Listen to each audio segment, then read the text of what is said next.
नमस्कार दोस्तों, मैं लोकेश मिरर स्टडी पॉइंट के इस यूट्यूब चैनल पर आपका एक बार फिर से स्वागत करता हूं। तो अभी तक आपने सिंधु घाटी सभ्यता के जो 2 पार्ट हुए हैं उनको नहीं देखा तो देख ले। और आज हम सिंधु घाटी सभ्यता के तीसरे पार्ट के बारे में बात करेंगे, जिसमें हम देखेंगे सिंधु घाटी सभ्यता की जो भारत में मुख्य स्थान है उनके बारे में अध्ययन करेंगे। तो देखते हैं सिंधु घाटी सभ्यता के भारत में स्थित मुख्य स्थान। उससे पहले अभी तक हमने क्या पढ़ा उसके बारे में देख लेते हैं। अभी तक हमने पढ़ा था सिंधु घाटी सभ्यता का सामान्य परिचय, और उसके बाद दूसरे पार्ट में हमने पढ़ा था हड़प्पा के बारे में। किसके बारे में दोस्तों? हड़प्पा। और दूसरे नंबर पर हमने पढ़ा था मोहनजोदड़ो को। किसको पढ़ा था दोस्तों? मोहनजोदड़ो।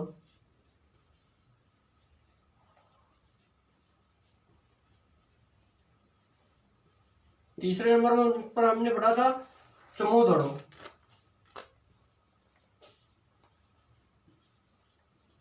चौथे नंबर पर हमने पढ़ा था, इसी में एक नगर और पढ़ा था चौथे नंबर पर। तो आपने हड़प्पा को, तो हड़प्पा क्या है? सबसे पहले सिंधु घाटी सभ्यता का खोजा गया नगर कौन सा था? हड़प्पा था। कब खोजा गया था? 1921 में। कब खोजा गया था? 1921 में। और मोहनजोदड़ो को आपने याद कर रखा होगा मृतकों का टीले से। किससे? मृतकों के टीले से। और चमोदड़ो से क्या मिले? लिपस्टिक या होटल वाली के प्रमाण कहाँ से मिले? चमोदड़ो से। ठीक है दोस्तों, ये तो थे अभी तक के हमने पढ़े हुए स्थान, जो कि कहाँ चले गए। आज जब भारत और पाकिस्तान का विभाजन हुआ तब ये कहाँ चले गए थे? पाकिस्तान में चले गए थे। कहाँ चले गए दोस्तों? पाकिस्तान में। तो पाकिस्तान की तो जैसे कि आदत रही है कि वो अपने बारे में बड़ी बड़ी फांकने में पीछे नहीं हटता है। तो पाकिस्तान ने बड़ी बड़ी फांकना चालू कर दी कि भारत वालों तुम्हारे पास क्या है क्या नहीं है। पाकिस्तान बोला था हमारे पास सबसे पुरानी सभ्यता है, जबकि तुम्हारे पास क्या है भारत वालों। तो भारत वाले ने भी सोचा कि क्यों ना हमारे भी यहाँ पर कुछ ना कुछ खोजा जाए। तो सबसे पहले क्या खोजा गया दोस्तों? रोपड़। पाकिस्तान की सीमा के नजदीक पंजाब में रोपड़ नामक स्थान खोजा गया। कौन सा स्थान खोजा गया दोस्तों? रोपड़। कौन सा स्थान दोस्तों? रोपड़। कहां पर पड़ता है? सतलज नदी, पंजाब। कहां पर पड़ता है? पंजाब में सतलज नदी। इसी को दोस्तों वर्तमान में रूपगढ़ के नाम से जाना जाता है। इसी को दोस्तों रूपगढ़ के नाम से भी जाना जाता है वर्तमान में।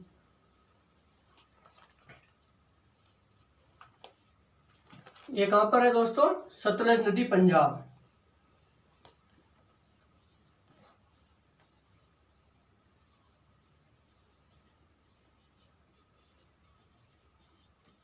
कहा है दोस्तों? सतलज नदी पंजाब के अंदर स्थित है। रोपड़ रूपनगढ़, जिसे अभी वर्तमान में रूपनगढ़ के नाम से जाना जाता है, कहां पर? पंजाब, सतलज नदी। इसकी खोज कब की गई थी? तो 1950 में। कब? 1950 में। कब? 1950 में इसकी खोज की गई थी दोस्तों। कब? 1950। 1950 किसके द्वारा? बीबी लाल के द्वारा। इसके द्वारा दोस्तों बीबी लाल के द्वारा। ये तो हो गई इसकी खोज के बारे में। क्या खोज? खोज किसने की? रोपड़ की 1950 बीबी लाल ने। एक स्वतंत्रता के बाद खोजा गया पहला नगर है दोस्तों भारत में। कौन सा? स्वतंत्रता के बाद खोजा गया भारत में पहला स्थान क्या है दोस्तों? रोपड़, पंजाब, रूपनगढ़, जिसे वर्तमान में रूपनगढ़ बोलते हैं, सतलज नदी के किनारे। कब खोजा गया? 1950। किसके द्वारा? बीबी लाल के द्वारा। अब आती है उत्खनन की बात। तो उत्खनन सर्वप्रथम पहला स्थान खोजा गया था भारत में, इसीलिए उत्खनन की बात आई। तो उत्खनन करवाने से के लिए हमने एक पंडित को बुलाया, जिसका नाम था यक्षदत्त शर्मा। क्या नाम था दोस्तों? यक्षदत्त शर्मा। यक्षदत्त शर्मा।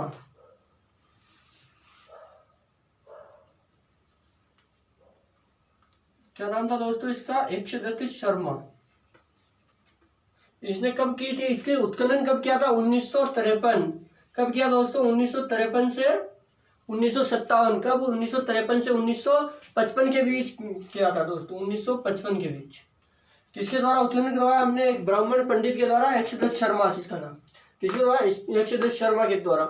यहाँ से ज्यादा कुछ नहीं मिला। यहाँ से केवल इंसान को रात में कौन रहते हैं दोस्तों? कुत्ते रहते थे। यहाँ से केवल इंसान के साथ कुत्तों को दफनाने के प्रमाण मिले। रोपड़ से क्या मिले दोस्तों? इंसान के साथ कुत्तों को दफनाने के प्रमाण। मैं लिख देता हूँ उसको, मनुष्य के साथ कुत्तों को दफनाने के प्रमाण।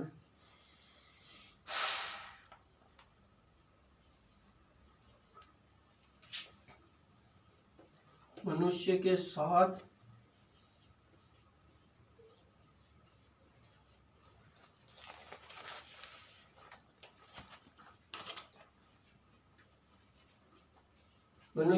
कुत्तों को दफनाया गया था यहाँ पर। क्या किया गया था? कुत्तों को दफनाया गया था।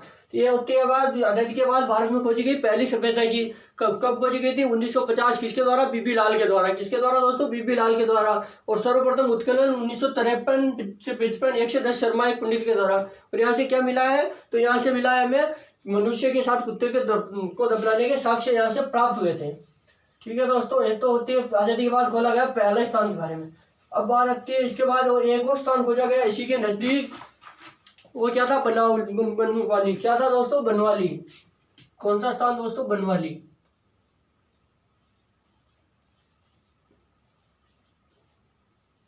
इसे आप याद रख सकते हैं बनवारी से। जो बनवारी क्या होता है? रुपए वाला आदमी होता है। बनवारी क्या होता है? रुपए वाला आदमी।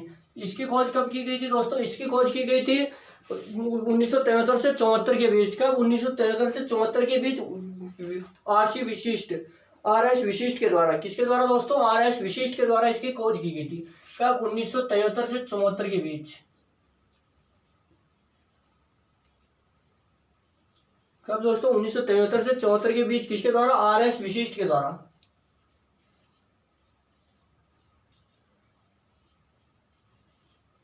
किसके द्वारा? आर एस विशिष्ट के द्वारा इसकी खोज की गई थी। कब? 1973 से 74 के बीच। यहाँ से हमें क्या क्या, ये कौन सी नदी के किनारे है दोस्तों?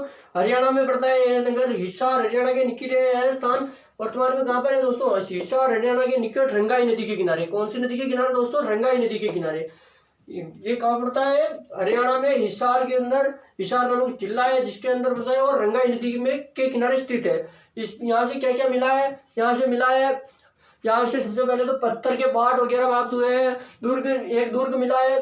बाकी सब नगरों से तो जो दुर्ग मिला हुआ है, मिला ना, उसी के चारों तरफ केवल परकोटा था दोस्तों। क्या था? दुर्ग के चारों में कोरी परकोटा था। जबकि यहाँ जो नगर था ना, नगर इस प्रकार से जो नगर था ना, उसके चारों पे और भी एक ही परकोटा मिला है। क्या मिला दोस्तों? एक ही परकोटा मिला। तो इससे हम क्या अंदाजा लगा सकते हैं? इससे हम यही अंदाजा लगा सकते हैं कि यहाँ के जो लोग थे वो समृद्ध लोग थे। क्या अंदाजा लगा सकते हैं? यहाँ के जो लोग थे वो समृद्ध लोग थे, बड़े समृद्ध लोग थे। इसीलिए दुर्ग और नगर को एक ही परकोटे के अंदर रखा गया था। और यहीं से एक धावन पात्र या वाश प्रेशर के प्रमाण भी मिले हैं। तो इससे भी हम अंदाजा लगा सकते हैं कि जो बनवाली था वो एक समृद्ध नगर था, क्योंकि धावन पात्र, यहाँ से ही एक धावन पात्र या वाश प्रेशर के प्रमाण भी मिले हैं। धावन पात्र या वाश प्रेशर के प्रमाण भी कहाँ से मिले हैं दोस्तों? बनवाली से मिले हैं। कहाँ से दोस्तों? बनवाली से। और यहाँ से एक घर के अंदर से सोने की पॉलिश युक्त बर्तन भी मिले हैं। सोने की पॉलिश युक्त बर्तन भी मिले हैं। कहाँ से? रोपड़ से ही। कहाँ से दोस्तों? बनवाली से। तो सॉरी दोस्तों, कहाँ से मिले? बनवाली से ही। बनवाली से क्या मिले? बनवाली से ही हमें मिले हैं सोने की पॉलिश युक्त बर्तनों के प्रमाण भी। कहाँ से मिले? बनवाली से ही मिले हैं। तो इससे हम यही अंदाजा लगा सकते हैं कि वो किसी सुनार का रहा होगा। और यहीं से मकान के, यहाँ जो मकान मिले हैं दोस्तों बनवाली में, उन मकानों के सामने मिट्टी के चबूतरे बने हुए थे। क्या बने हुए थे? मकानों के सामने मिट्टी के चबूतरे। मकान के सामने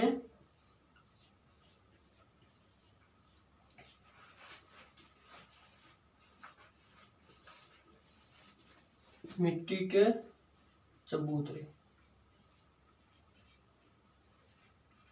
क्या बने हुए थे? मकान जो थे उनके सामने क्यों चबूतरे बने हुए? क्योंकि जो अमीर लोग होते हैं उनकी आदत रहती है जो कुछ ना कुछ हमेशा बनवाते रहते हैं, इसलिए यहाँ पर से मकानों के आगे चबूतरे बने हुए मिले हैं। और यहीं से तारागार सड़कें मिली। कौन सी दोस्तों? तारागार। कौन सी? तारागार सड़कें कहाँ से मिली? यहीं से मिली है। बाकी सब जगह तो ग्रिड पद्धति या समकोण पर काटती हुई सड़कें प्राप्त हुई है, जबकि यहाँ से हमें तारांकित सड़कें मिली है। कौन सी सड़कें मिली है दोस्तों? तारांकित सड़कें प्राप्त हुई है। कहाँ से? बनावली से।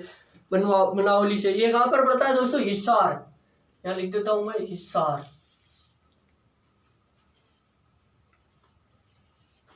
हिसार कहाँ है? हरियाणा।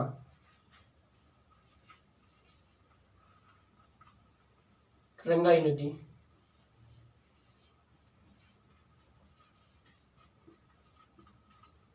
ठीक है दोस्तों, अभी तक हमने क्या पढ़ा?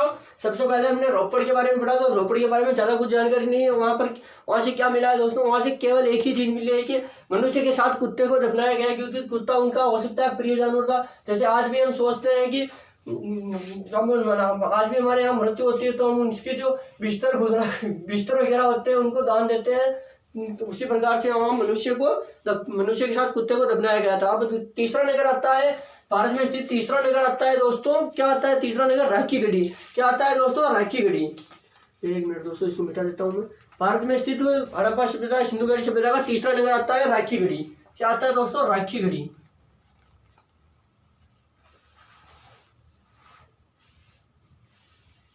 क्या आता है दोस्तों? राखीगढ़ी। राखीगढ़ या राखीगढ़ी क्या आता है दोस्तों? राखीगढ़। ये भी कहां पर है? हिसार, जिंद नामक जिला, सरस्वती नदी। कहां पर है दोस्तों? हिसार। ये भी कहां पर है दोस्तों? हरियाणा में, जिंद नामक जिला और सतलज नदी। कहाँ है दोस्तों?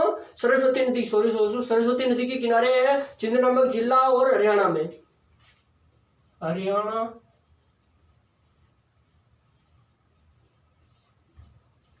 या हरियाणा और जिंद जिला, सरस्वती नदी।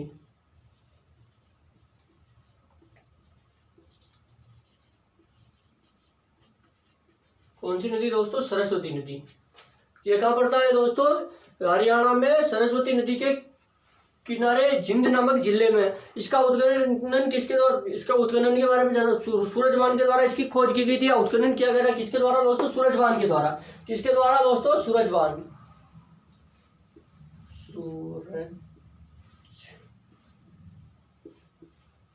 किसके द्वारा यहाँ पर इसकी खोज की गई थी? राखीगढ़ी की सूरजवान के द्वारा। किसके द्वारा दोस्तों? सूरजवान के द्वारा इसकी खोज की गई थी। यहाँ से क्या मिला है दोस्तों? यहाँ से बिना लेख की मोहर है, हड्डियों की सुई और लकड़ी का ताबूत मिला है दोस्तों। लकड़ी का जो ताबूत है ना दोस्तों, क्या? लकड़ी का ताबूत।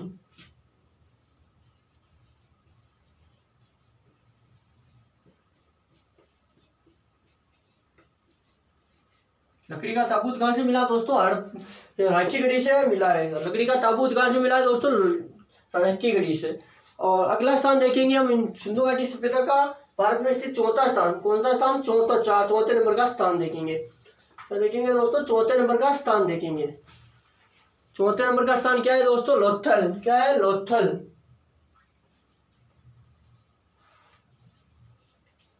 कौन सा चौथे नंबर का स्थान कौन सा है दोस्तों? लोथल। क्या है? लोथल। ये कहां पड़ता है? अहमदाबाद। कहां पर है दोस्तों? अहमदाबाद। कहाँ है दोस्तों? अहमदाबाद। कहाँ पे पड़ता है दोस्तों? अहमदाबाद।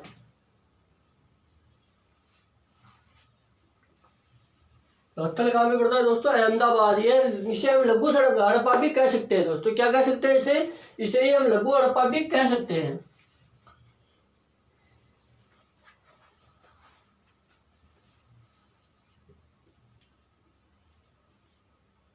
इसे लोथल है, इसे अहमदाबाद, इसे ही हम लघु हड़प्पा भी कह सकते हैं दोस्तों। ये कहाँ पर है? इसकी खोज किसके द्वारा की गई थी? SR राव के द्वारा। खोज या उत्खनन, खोज SR राव। SR राव। किसके द्वारा खोज? SR राव। खोज किसके द्वारा खोज? SR राव के द्वारा खोज की गई थी। किसकी? लोथल, अहमदाबाद, लघु हड़प्पा कहते हैं जिसे SR राव के द्वारा इसकी खोज की गई थी। खोज कब की गई थी? 1955 से 62। कब की गई दोस्तों? 1955 से 62। 1955 से 62 कब की गई लोथल की खोज? 1955 से 62। और यहाँ से हमें क्या क्या मिला है? एक तो डॉकयार्ड मिला है, या डॉकयार्ड या जहाजों का गोदी। क्या दोस्तों? डॉकयार्ड या जहाजों का गोदी।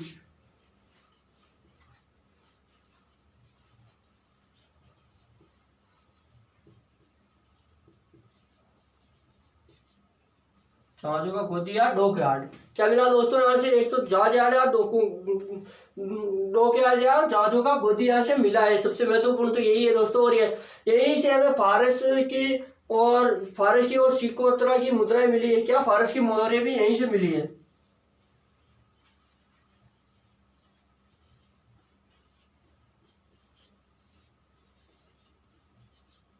क्या मिली दोस्तों? फारस की मोहरें भी यहीं से हमें लोथल से ही प्राप्त हुई थी। इससे हमें यही अंदाजा लगा सकते हैं कि इनके विदेशों से संबंध भी रहे होंगे, क्योंकि इनके विदेशों से भी संबंध रहे होंगे। इनके विदेशों से भी संबंध रहे होंगे। और यहाँ से हमें एक चीज और मिली थी कि यहाँ ये हड़प्पा सभ्यता, सिंधु घाटी सभ्यता का एक पत्तन नगर था। क्या था? पत्तन नगर था, मतलब बंदरगाह नगर था। ठीक है दोस्तों, ये तो होता है लोथल के बारे में। अब हम पढ़ेंगे सूत का दौर, किसके बारे में? सूत का दौर, जो कि कहाँ पर है? कच्छ गुजरात। कहाँ पर है दोस्तों? कच्छ गुजरात। सूत का दौर किसके बारे में पढ़ेंगे दोस्तों? सूत का दौर, सूत का दौर के बारे में हम पढ़ेंगे। अब किसके बारे में पढ़ेंगे दोस्तों? सूत का दौर के बारे में। ये दोस्तों सिंधु घाटी सभ्यता भारत में स्थित 5वां नगर है। कौन सा नंबर का? 5वां।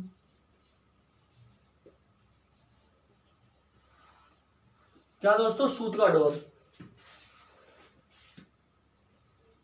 क्या दोस्तों? सूत का दौर के बारे में हम पढ़ेंगे। यहाँ से हमें क्या मिला है? एक तो घोड़े की हड्डी के अवशेष कहाँ से मिलते हैं? सूत का दौर से मिलते हैं। इसकी खोज 1964 के द्वारा जगपति जोशी द्वारा की गई थी। खोज किसके द्वारा? जगपति जोशी। 1964 कब? 1964 जगपति जोशी। खोज कब की गई थी? 1964 दोस्तों। कब दोस्तों? 1964। कब की गई? 1964। किसके द्वारा? जगपति जोशी। जैसे कहते हैं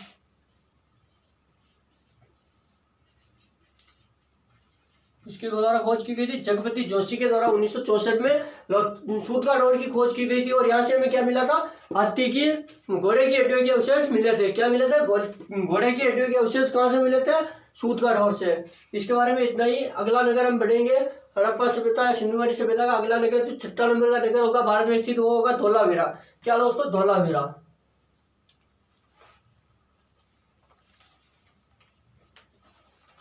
क्या कौन सा नगर है दोस्तों? धोलावीरा। कौन सा? धोलावीरा। तो इसका है हम सामान्य अर्थ के बारे में देखते हैं। जैसे धोला और वीरा दो अलग अलग शब्द होते हैं। क्या होते हैं? दो अलग अलग शब्द होते हैं। दो अलग अलग शब्द है दोस्तों, धोला और वीरा। धोला का अर्थ होता है सफेद, जबकि वीरा का अर्थ क्या होता है दोस्तों? वीरा का अर्थ होता है कुआ। इसका वीरा का अर्थ क्या होता है? कुआ। और धोला का अर्थ होता है सफेद, यानी इसका अर्थ हो गया पूरे का सफेद कुआ। क्या होता है? धोला का अर्थ सफेद, जबकि वीरा का अर्थ क्या होता है दोस्तों? कुआ। तो यहाँ से हमें क्या मिला है? धोलावीरा से पॉलिश युक्त पत्थर।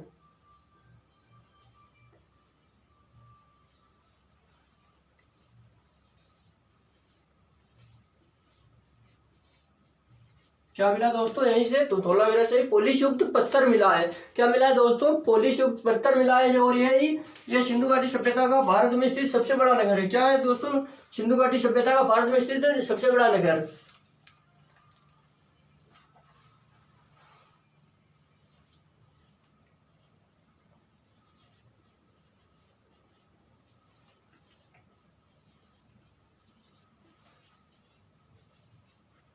सिंधु घाटी सभ्यता का भारत में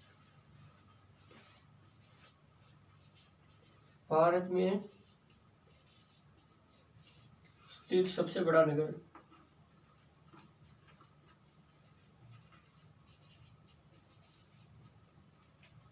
सिंधु घाटी सभ्यता का भारत में स्थित सबसे बड़ा नगर कौन सा है दोस्तों? धोलावीरा। कौन सा है? धोलावीरा। यहाँ से एक स्टेडियम के अवशेष मिले हैं, उसी को शामिल करने पर दोस्तों ये सबसे बड़ा होता है। जो एक यहाँ से क्या मिला है दोस्तों? एक स्टेडियम के अवशेष मिले और उसी स्टेडियम को इसमें शामिल करने के बाद ये सबसे बड़ा नगर होता है। बाकी सबसे बड़ा नगर लोथल होता है। तो आप ऑप्शन के आधार पर देख लेना कि उसने ऑप्शन क्या दिया है, उसी आधार पर इसका आंसर कर देना। क्या दोस्तों? उसी आधार पर इसका आंसर कर देना। और यहाँ से ही हमें धोलावीरा से ही हमें विशाल जलाशय के अवशेष भी मिले हैं। क्या मिले दोस्तों? विशाल जलाशय के अवशेष भी हमें कहाँ से मिले हैं? धोलावीरा से ही हमें मिले हैं। तथा धोलावीरा से ही 16 छोटे और बड़े जलाशय के अवशेष भी धोलावीरा से हमें मिले। कितने? 16 छोटे और बड़े।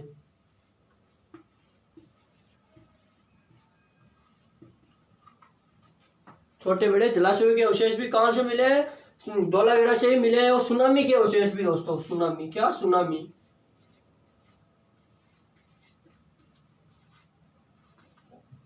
सुनामी जो है उसके अवशेष भी कहाँ से मिले? धोलावीरा से ही हमें सुनामी के अवशेष भी प्राप्त होते हैं। आज के लिए इतना ही दोस्तों, धन्यवाद। और आगे की जो बच्चे हैं सिंधु घाटी सभ्यता का सामान्य मतलब महत्वपूर्ण बातें तथ्य बच्चे हैं, उनको हम अगले वीडियो में देखेंगे। और अभी तक भी आपने हमारे चैनल को सब्सक्राइब नहीं किया तो प्लीज सब्सक्राइब कर दें और बेल आइकन को भी प्रेस कर दें, ताकि आने वाली वीडियो की नोटिफिकेशन आपको प्राप्त होती रहे। और डिस्क्रिप्शन में दिए गए टेलीग्राम के लिंक से टेलीग्राम ज्वाइन कर ले, ताकि ये जो नोट्स है वगैरह आपको वहां से प्रोवाइड हो सके। धन्यवाद दोस्तों।